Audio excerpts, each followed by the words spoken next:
আমরা আহলুস সুন্নাহ ওয়াল জামাত, সুন্নি জামাত। আপনাকে আজ হোক কাল হোক মেনে নিতে হবে যে একটা দলই জান্নাতে যাবে, সেই দলের নাম আহলে সুন্নাত ওয়াল জামাত। এই সুন্নি জামাতের সাথে ঠেলাঠেলি করে অনেক দল বের হয়েছে। এই ইদানিং না, আগের থেকেই বের হয়েছে। অনেক দল দেখা গেছে আগে বলতো আমরা অমুক দল, কিন্তু এখন কোরআন হাদিস গবেষণা করে দেখে অমুক দল তমুক দলের ভাত নাই। হাসরের ময়দানে অমুক দল তমুক দলের পরিচয় চলবে ইয়াউমা তাবিয়াদ্দু উজুহুন ওয়া তাসওয়াদ্দু উজুহুন। কিয়ামতের ময়দানে যারা আহলুস সুন্নাহ ওয়াল জামাত তাদের চেহারা আল্লাহ নুরানি করে দিবে, সুবহানাল্লাহ। আর যারা আহলুস সুন্নাহ ওয়াল জামাত নয়, আকায়েদের দৃষ্টিতে আহলুল বিদআহ, তাদের চেহারা আল্লাহ তাআলা কালো করে দিবে। কোরআন হাদিস গবেষণা কইরা যারা সুন্নিদের প্রতিদ্বন্দ্বী, সুন্নিদের সাথে ঠেলাঠেলি করে নতুন নতুন দল বানাইছে, তারা যখন পড়ালেখা করছে দেখছে আসলে আহলুস সুন্নাহ ওয়াল জামাত ছাড়া বিকল্প কোনো রাস্তা নাই। তখন তারা এখন মাঝে মধ্যে স্বীকার করে কোন আমরা খাঁটি আহলে সুন্নাত, হক্কানি আহলে সুন্নাত। তাইলে দেরি তো হলে কিছুটা বুঝছে যে আহলুস সুন্নাহ ওয়াল জামাত এই দলটাই সঠিক দল। তাহলে আমরা কি নতুন সুন্নি না আগের থেকেই সুন্নি? বাংলাদেশের একজন কৃতি সন্তান আমি বলবো, প্রথিতযশা বীর মুক্তিযোদ্ধা অ্যাডভোকেট ফজলুর রহমান নামক একজন ব্যক্তি আসে, কিশোরগঞ্জের সন্তান। 1971 সালে তিনি বাংলাদেশকে স্বাধীন করার জন্য অস্ত্র হাতে নিয়ে এই দেশের এই ভূখণ্ডের মানুষের যারা শত্রু, তাদের সাথে জিহাদ করে লড়াই করে এই দেশকে পবিত্র যারা করেছে, স্বাধীন যারা করেছে, সে বীর মুক্তিযোদ্ধাদের অন্যতম হলো ফজলুর রহমান সাহেব। বেচারা সুন্নি দেখা আর রাজাকারের বিরুদ্ধে কথা বলে দেখা কিছু ভাইরা বলতেছে এই লোকের জানাজা যেন কোনো আলেম না পড়ে। বীর মুক্তিযোদ্ধা অ্যাডভোকেট ফজলুর রহমানের জানাজা নবীর দুশমনরা পড়ার দরকার নাই, তার জানাজা পড়বে আশিকে রাসূল সুন্নি আলেমরা, ঠিক কিনা বলে? রাজাকারের কোনো প্রয়োজন নাই মুক্তিযোদ্ধার জানাজা আসায়। তোমরা দূরে থাকো, তোমরা তো এই দেশের স্বাধীনতাই চাও নাই। এই বাংলাদেশি যারা চায় নাই তারা মুক্তিযোদ্ধাদের জানাজা পড়বে, এই আশা তো করা যায় না। আপনারা বলেন, ওই লোকে বলছিল বাংলাদেশে 12,000 দরবার আছে, এই দরবারের আউলিয়া যারা তাদেরকে আমি ভালোবাসি, হযরত শাহজালাল রহমাতুল্লাহ আলাইহিকে ভালোবাসি, সোনাকান্দা দরবার সব হক্কানি দরবারকে আমি ভালোবাসি, ওলি আল্লাহদের অনুসারীরাই বাংলাদেশে মেজরিটি, অতএব আহলে সুন্নাত ওয়াল জামাতকে আমি অন্তর থেকে ধারণ করি। সে নিজেকে সুন্নি পরিচয় দেওয়ার কারণে আজকে নবীর দুশমনেরা ওনার জানাজা পড়তে জানে। বেচারা মরে নাই। এমনও তো হইতে পারো তুমি উনার জানাজা পড়তে চাও না, দেখা গেছে উনার আগে তোমার জানাজাও হইতে, আল্লাহু আলাম। এই জন্য বলি, খবরদার, বাংলাদেশ ওলি আল্লাহর দেশ। আল্লাহর ওলিরা মানুষদেরকে মায়া মহব্বত করে, মেহমানদারি করে, আদর স্নেহ দোয়া, তাদেরকে পরকালের কথা স্মরণ করায় দেয়, বিধায় মানুষের উপর উগ্র হয় না, মানুষকে আদব শিক্ষা দেয়, মানুষের প্রতি যে দরদ এটা শিক্ষা দেয়। তারা হিংস্র নয়। তার মানে এই নয় যে তোমরা ওলি আল্লাহদের বিরুদ্ধে দাঁড়ায় গেলে আল্লাহর ওলিরা চুপচাপ থাকবে। এমনিতেই যেই মাজারগুলো ভাঙ্গা হয়েছে এই দেশে, একটা কথা মনে রাখবেন, যেই পরিমাণ অত্যাচার আল্লাহর আউলিয়াদের দরবারে, দরগায়, খানকায় করা হয়েছে, এটার মাসুল এই প্রজন্মকে দিতে হবে। আল্লাহর ওলিরা ছাইরা দিলেও আল্লাহ ছাড়বে না, কারণ মান আদা লি ওয়ালিয়ান ফাকাদ আযানতুহু বিল হারব। যারা আল্লাহর ওলির সাথে গুস্তাখি করে, আল্লাহর ওলিদের সাথে যারা বেয়াদবি করে, তাদের সাথে যুদ্ধ ঘোষণা করেছে আল্লাহ। আজ হোক কাল হোক এটার মাসুল তোমরা দিবা। খবরদার, ওলি আল্লাহদের সাথে বেয়াদবি করো না। তারা নীরবে মুখ বুজে অনেক অত্যাচার সহ্য করে আসমানের দিকে তাকায় থাকে। আসমানওয়ালা, সারা সৃষ্টি জগতের মালিক যিনি, তিনি যে ফায়সালা দেয় ওইটার উপরে আল্লাহর ওলিরা তাকায় থাকে। আমি ওই কথাগুলো প্রাসঙ্গিক বললাম। আপনাদেরকে বলছি, আহলুস সুন্নাহ ওয়াল জামাত এটাই একমাত্র নাজাত প্রাপ্ত দল। এই কয়েকশো বছর আগেও না, কিছুদিন আগে একটা নতুন দল বের হয়েছে, তাদের নাম রাখছে আহলে হাদিস। আহলে হাদিস এক দল, আরেক দল বেরিয়েছে আহলে কোরআন, আরেক দল ছিল আহলে কিতাব। একটা হলো আহলে কিতাব, আরেকটা আহলে কোরআন, আরেকটা আহলে হাদিস। দল কিন্তু বড় বড় নাম দিয়ে, নতুন নতুন নাম দিয়ে বের হয়েছে। আপনাদের কুমিল্লাতে আরেক দল বের হয়েছে, এরা নামাজ মানে না, 5 ওয়াক্ত নামাজ মানে না। আবার বলে আর যাব না মোল্লার বাড়ি, কি করছে কসম খেয়েছি। এই ধরনের ভণ্ডও কিন্তু কুমিল্লাতে আছে। তো কত রকমের ভেজাল, এর মাঝখানে আপনাদের ইমান বাঁচায় চলতে হবে। কোন দিকে চলবে হুজুর? আমরা কিভাবে বুঝবো যে এই পথটা সঠিক, এই রাস্তাটা সঠিক? আমরা কিভাবে বুঝবো? আপনাদেরকে ডিরেকশন দিয়েছেন আল্লাহ, আপনি সেটা বুঝার চেষ্টা করুন, তাহলেই সঠিক রাস্তা পেয়ে যাবেন। কিভাবে বুঝবো হুজুর? সূরা ফাতিহার মধ্যে আমার আল্লাহ তাআলা আমাদের শিক্ষা দিয়েছেন, ইহদিনাস সিরাতাল মুস্তাকিম সিরাতাল্লাযীনা আন'আমতা আলাইহিম।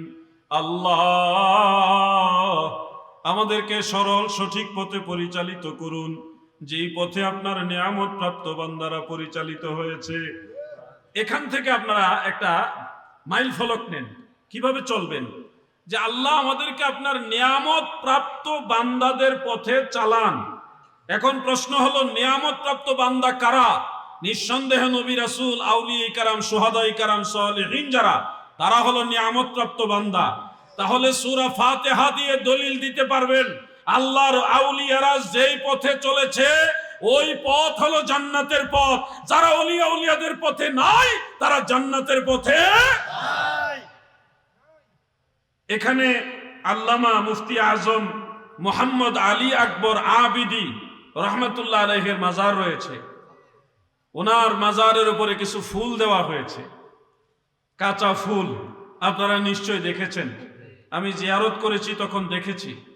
হয়তো কারো মনে এরকম প্রশ্ন আসতে পারে, আপনারা তো সুন্নি, আহলুস সুন্নাহ ওয়াল জামাত, তাহলে আপনারা মাজারে বা কবরের উপরে ফুল দেন কেন? এটা কি সুন্নাহর মধ্যে, আহলুস সুন্নাহ ওয়াল জামাতের মধ্যে আসে কিনা?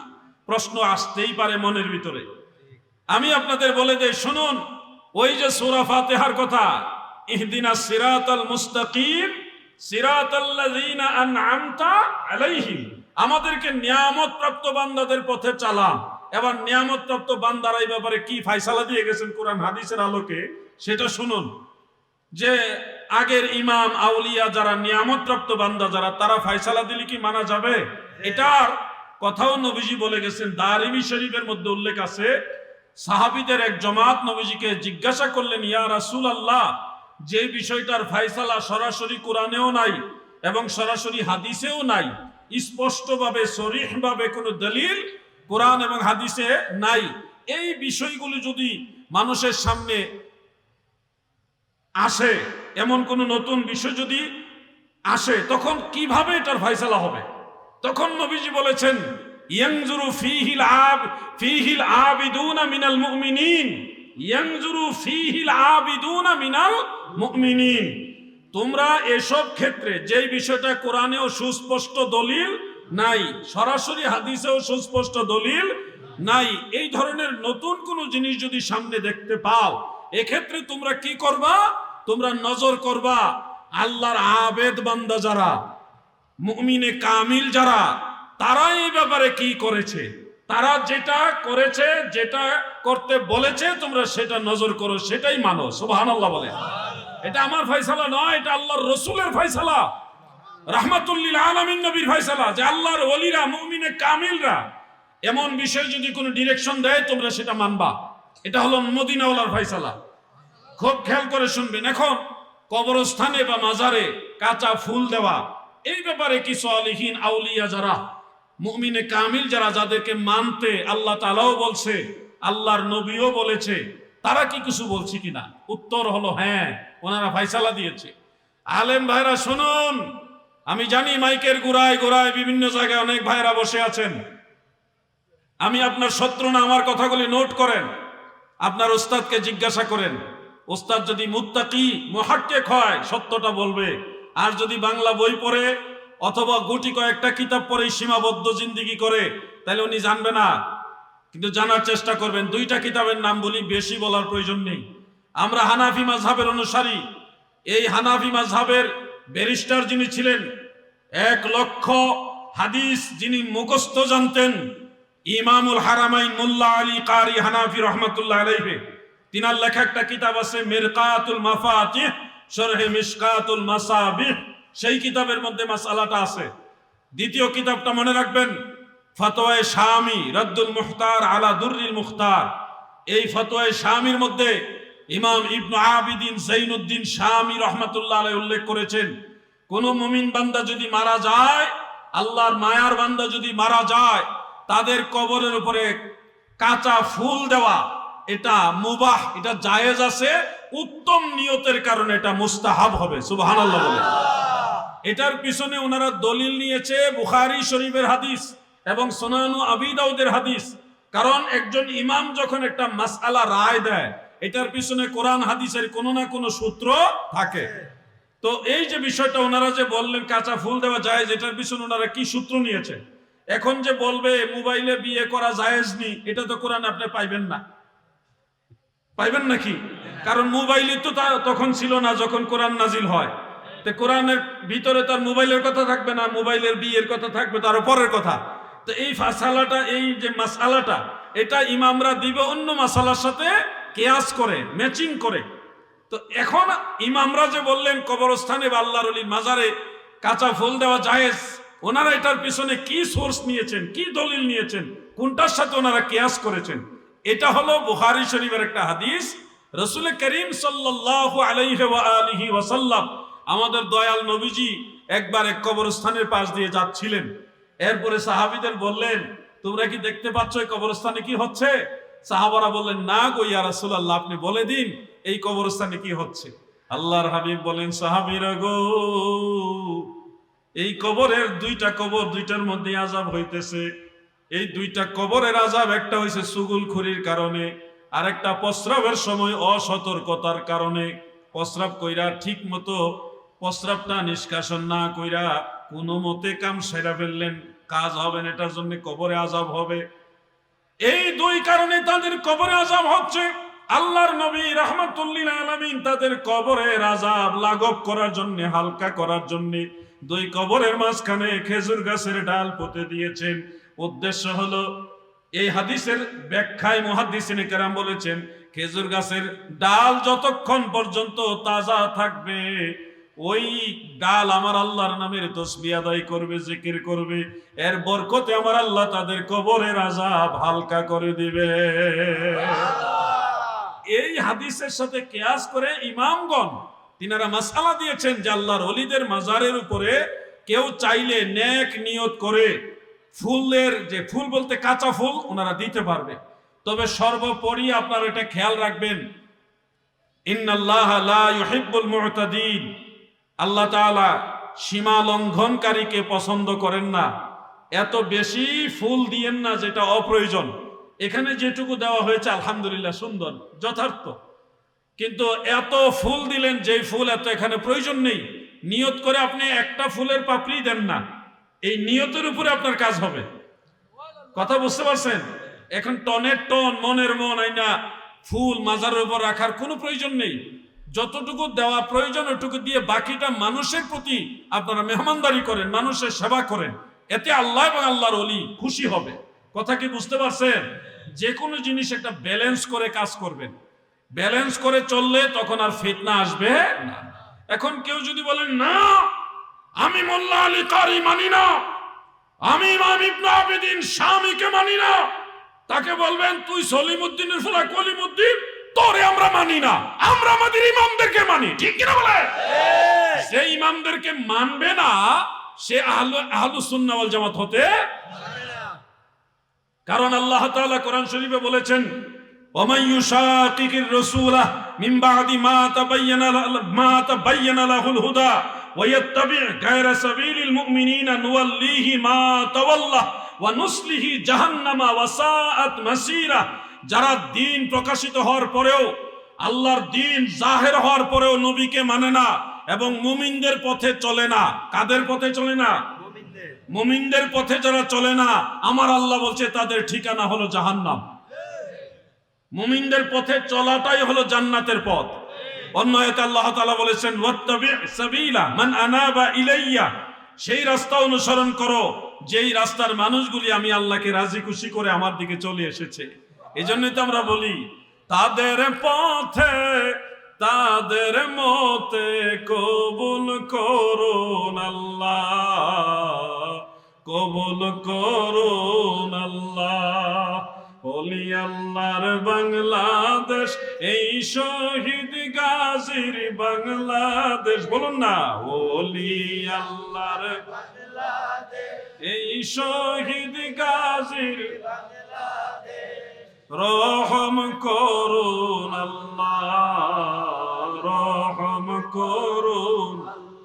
বাবা শাহজালালের বাংলাদেশ, এই শাহপরানের বাংলাদেশ, রহম করুন আল্লাহ, রহম।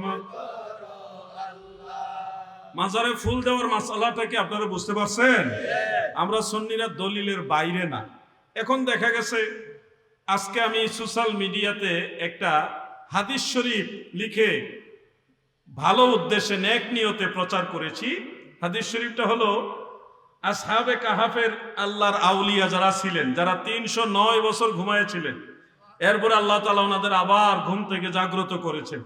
7 জন আল্লাহর ওলি ছিল, তারা হযরত ঈসা আলাইহিস সালামের উম্মত ছিল। তাদের যে গুহার মধ্যে ঘুমিয়েছিলেন, এই গুহাটা হলো শাম দেশে, বর্তমান জর্ডানে। আমি 2 বার ওই গুহার ভিতরে ঢুকেছি। তো সেই গুহায় আল্লাহর আউলিয়ারা যারা আল্লাহ তাআলার নির্দেশে ঘুমিয়েছিলেন, পরে ইন্তেকাল করেছেন, এই 7 জন আল্লাহর আউলিয়া শেষ জামানায় আবার পুনরুজ্জীবিত হবে। আল্লাহ তাদেরকে আবার জীবিত করবেন এবং তারা ইমাম মাহদী আলাইহিস সালামের সাথে সৈনিক হয়ে ইসলামের শত্রু যারা তাদের সাথে জিহাদ করবে। সুবহানাল্লাহ। সেই গুহা থেকে তারা আবার বের হবে আল্লাহর আউলিয়ারা। এটা পোস্ট করেছি, পরে বেশ কিছু আলেম দেখলাম, টুপি আছে, বড় বড় দাড়িও আছে, ফেস দেখে বুঝলাম এরা মাদ্রাসা পড়ুয়া। ওনারা বলতেছে এই ধরনের কথা, মন গড়া কথা, এগুলি কোথায় পেলেন? রেফারেন্স দেন। এরপর আমি রেফারেন্স দিলাম আখরাজাহু ইবনু মারদাওয়াই ফি তাফসীরিহি, এদুল লিখে দিছি। কয়গুলি তাফসীরের কথা মানা যাবে না? তাফসীরের কথা কেন বললেন আপনি? ওনার তাফসীর কি সঠিক কিনা চিন্তা করেন। ইমাম ইবনু মারদাওয়াই রাহমাতুল্লাহ আলাইহি সে তো চিনে না। ইমাম আবু বকর বাইহাকি রাহমাতুল্লাহ আলাইহির সমসাময়িক একজন মুফাসসির এবং হাফেজুল হাদিস, উনি হাফেজুল হাদিস। বেচারা কো উনারটা মানা যাবে না। পরে আমি বললাম এটা ওনার কথা নয়, উনার তাফসীরের মধ্যে উনি এটা বর্ণনা করেছেন আন ইবনে আব্বাস মারফুআন, হযরত ইবনে আব্বাস রাদিয়াল্লাহু আনহুমা থেকে মারফু সূত্রে, মানে এটা আল্লাহর রাসূল বলেছে আসহাবে কাহাফের আউলিয়ারা পুনরুজ্জীবিত হবে, ইমাম মাহদী আলাইহিস সালামের সাথে আবার তারা মিলিত হয়ে সহযোগী হয়ে বেঈমানদের বিরুদ্ধে যুদ্ধ করবে। আল্লাহর নবীর হাদিস এটা। সুবহানাল্লাহ। এখন বেচারা তো কোনোদিন এই কিতাব পড়েও নাই। আমরা বিপদে পড়ছি, আমরা কেন পড়লাম? আমরা পড়ে আমাদের সমস্যা হয়েছে, কেন পড়লাম?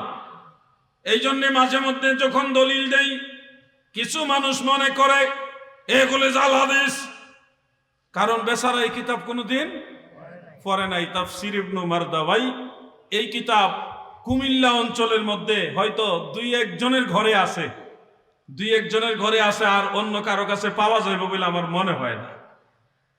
বেশি দিন আগের কিতাব না, এটা 1100 বছরের আগের কিতাব। আল্লাহু আকবার। সেই কিতাবের মধ্যে এই হাদিস উল্লেখ রয়েছে আসহাবে কাহাফের আউলিয়ারা ইমাম মাহদী আলাইহিস সালামের সৈনিক হবে। আপনারা কি ইমাম মাহদী আলাইহিস সালামের পক্ষে থাকবেন না? সবাই বলেন থাকবেন কি না? নারে তাকবীর, আল্লাহু আকবার, নারে রিসালাত, ইয়া রাসূলুল্লাহ, নারে পাক পাঞ্জাতন, ইয়া পাক পাঞ্জাতন, নারে গাউসিয়া, ইয়া রাসূলুল্লাহ, আহলে সুন্নাত ওয়াল জামাত জিন্দাবাদ জিন্দাবাদ। আমার দাদু ভাইরা, এই জন্য আপনাদের মনে রাখতে হবে লাইন কোনটা, সেই সঠিক লাইন হলো আহলুস সুন্নাহ ওয়াল জামাত।